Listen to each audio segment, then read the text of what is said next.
There we go. Hey guys, my name is Devontae, and I sacrificed my time so you don't have to. So it's been a while since I've actually read Ringside News, believe it or not. God, that burp was wet. That burp was wet. That burp was wet. That burp was wet. There we go. Gotta keep focus, okay? You know, you get acid reflux. You guys don't give a shit about my acid reflux. The fuck you guys care for now? Hey, check this out though, man. It's been a while since we read some Ringside News, some Sajit post, some Sajit shit posting articles.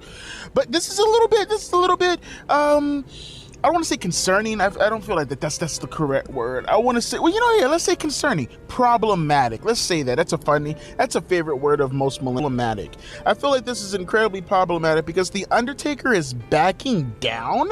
Here, check this out real quick. Again, from Sajid, post, Ringside News, link, description. You already know the rules. The Undertaker admits he was wrong to think the business had gone soft.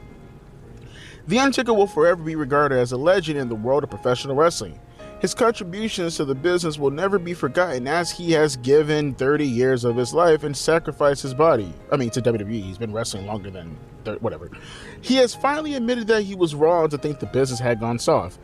The Undertaker's controversial comments regarding the current pro wrestlers and the product back in 2021 became a huge topic of discussion. He previously said that the WWE superstars of the current era are not real men compared to the wrestlers back in his era. By the way, no, he didn't. We went through this article 1,000,001 times in the last, damn near 3 years. He never explicitly said they're not real men. He just said back in his days, the guys in that time frame, they had to take care of certain circumstances and they had to, I think he actually called them real men, but he never explicitly said that the men today aren't real men. But I digress, whatever. Semantics, right? If you want to take it that way. The dead man even added that the wrestlers from his era were far tougher. Even last year, The Undertaker doubled down on his controversial comments, stating that the pro wrestlers nowadays lack grit. While speaking on his 6 Feet Under podcast, Undertaker commented on the changing protocols when it comes to safety in professional wrestling. The dead man admitted that he was wrong to think the business had gone soft. Rather, he thinks that the business has become smarter. And I quote from the dead man, "It's amazing now, all the protocols that are in place. We're treated today like NFL players, NBA players, Major League Baseball guys. There are a list of protocols that you have to clear once you get injured before you get back in the ring. Back in the day, we didn't have trainers that traveled with us. If somebody had a roll of white athletic tape, that was the trainer because he had something that you could possibly use. Nowadays, we have 2 or 3 trainers that travel. We have doctors that travel. Concussion protocols. I have to be honest. For me, it was hard to accept that at first because it was, everything is getting soft now. I appreciate that badge of honor. As silly as that sounds, it was hard for me to accept that. Man, our business is getting soft. It wasn't getting soft, it was getting smarter. I'm glad that I was a part of a generation that led into that because today, you see the referee and they throw the X up. You know something bad has happened. You're not going to get a bunch of blood in the ring. If someone is concussed or injured to a point, the match is going to stop and the athletes are going to be treated the way they need to be. Even with all that going on, the wear and tear and the risk of injury is crazy. And everything else just reflecting off of what Undertaker has been doing lately. So, okay, obviously it's The Undertaker.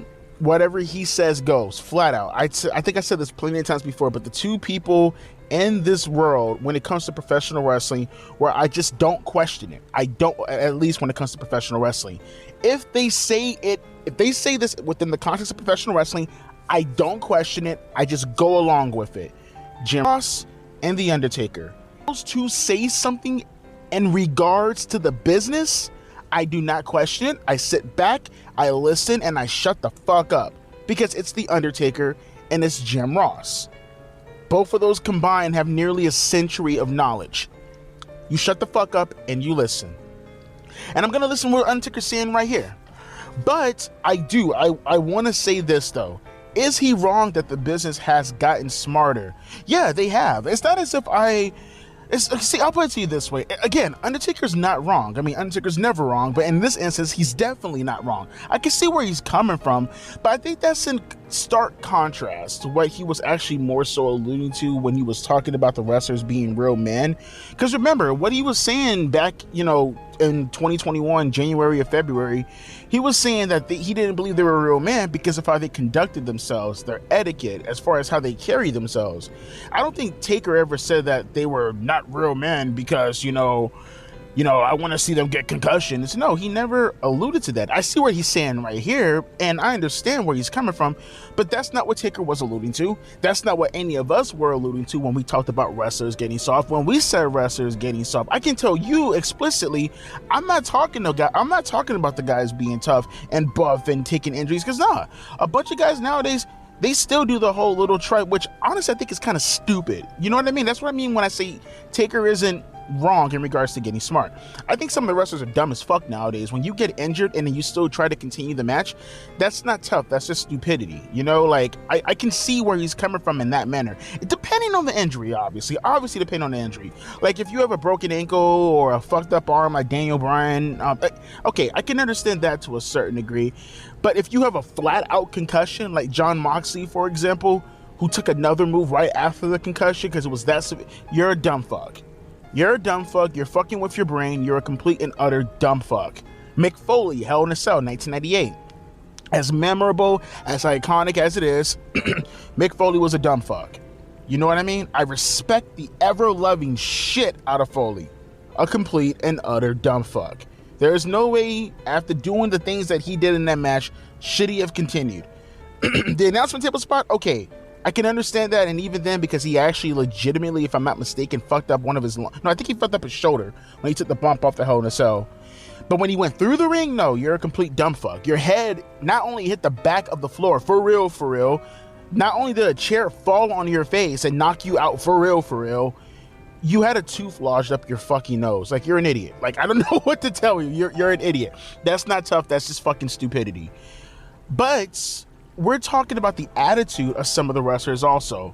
We're talking about the things that they do backstage rather than actually focusing on certain things. We're talking about the business as a whole as to where it's going currently, and its fans that like to call everything out and take all the fun aesthetics away that make professional wrestling fun and worth watching for men. When I say that the wrestlers have gone soft, I'm not specifically talking about just the wrestlers. I'm talking about the business as a whole. It's funny, and I feel sort of bad for people. I mean, granted, yeah, you can always go back on the WWE Network, but even then they edit some things out. Like, I feel sort of kind of bad for some of the people who grew up, who are like, in their early 20s or so, or maybe even their mid 20s, who kind of grew up in an environment where they never had the opportunity to be raised on the product when it was actually, not even just cool. I think cool is kind of putting it mildly, but it was just like you weren't embarrassed to watch. You know what I mean? You watched the product back in the days, and the things that were actually done on television, you can actually go to school the next day, high school, middle school, and you can talk amongst your friends about why this shit kicked so much ass. You can actually go to your homeboy and be like, hey, yo, bro, let's get up and go to WWF, man. I heard Rockin' Austin is going to be there. Let's go check that shit out. Oh, they're going to have some women there too? Yeah, bro. Yeah, man, I heard that Sable's going to be there.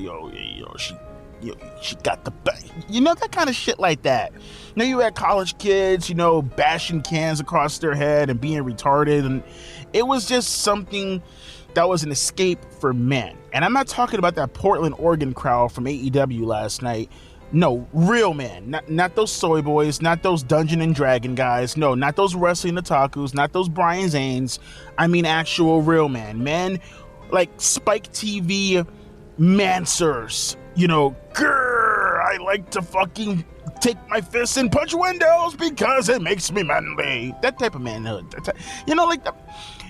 The atmosphere and the environment at the time when the guys were actually going out there was to more or less see if they can outdo each other within the confines of recognizing what manhood is, and then using that in order to draw money or over with the audience. If I had to encompass it in detail, and actually tell you how it was back in the day. So it was kind of one-upping each other, whether you're talking about the spots in the ring, whether you're talking about the promos, whether you're talking about the actions, how you carried yourself, whether you're talking about the gimmick, whether you're talking about the pop.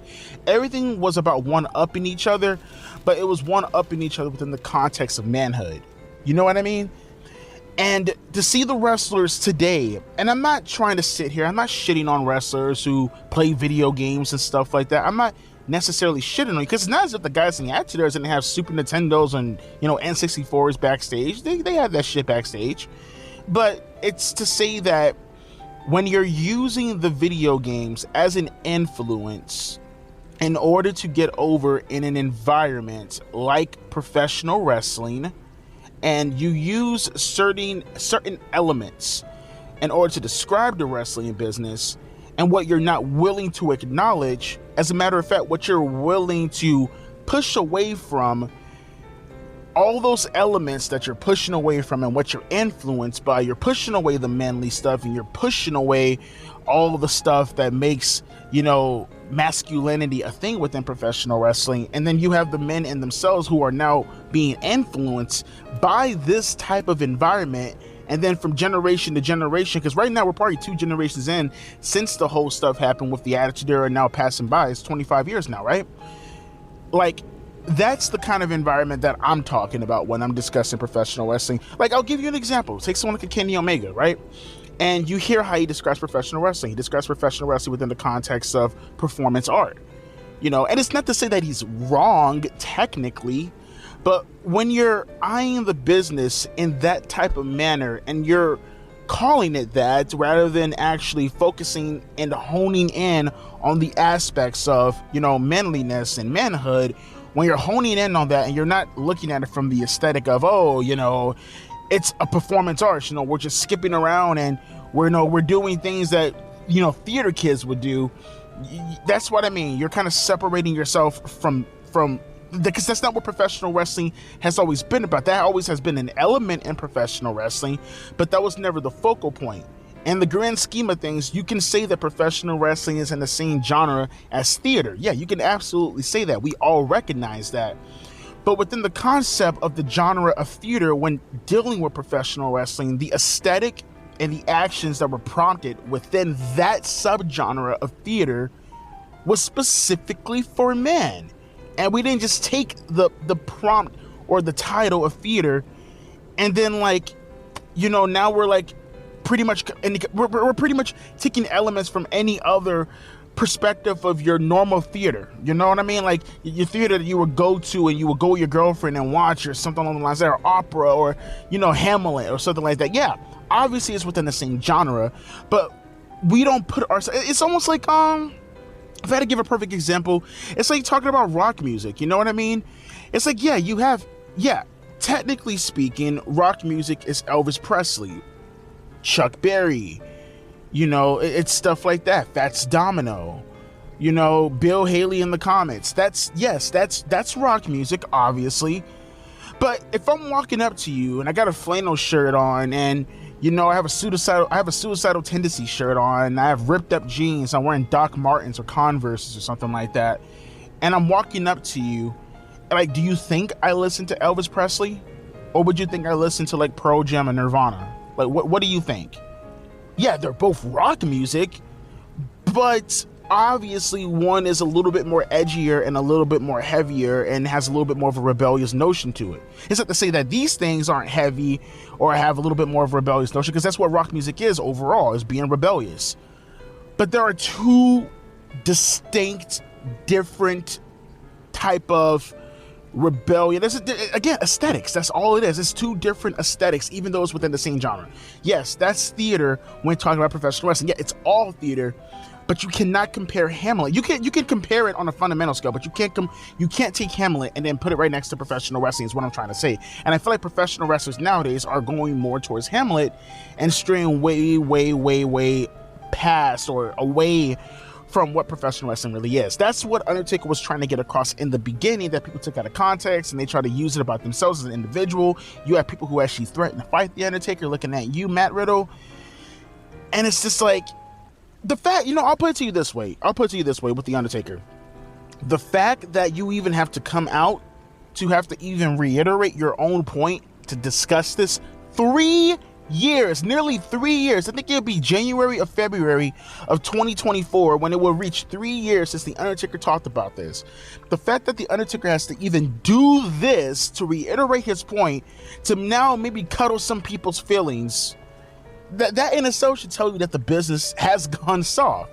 If the business was so hard and shit like that, the Taker wouldn't have to go out of his way to reiterate his point, and this time, well, let me be nice, let me not actually hurt anyone's feels.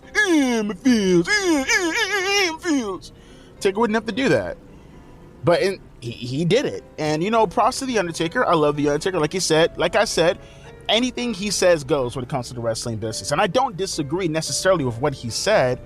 I just don't feel like the proper context of what he's alluding to when he talked about the wrestlers being soft is being put in its proper context and compared to what he's seeing right now. He's not wrong at all. It's just, nah, you were right all along, and you don't need to backpedal off of anything that you said.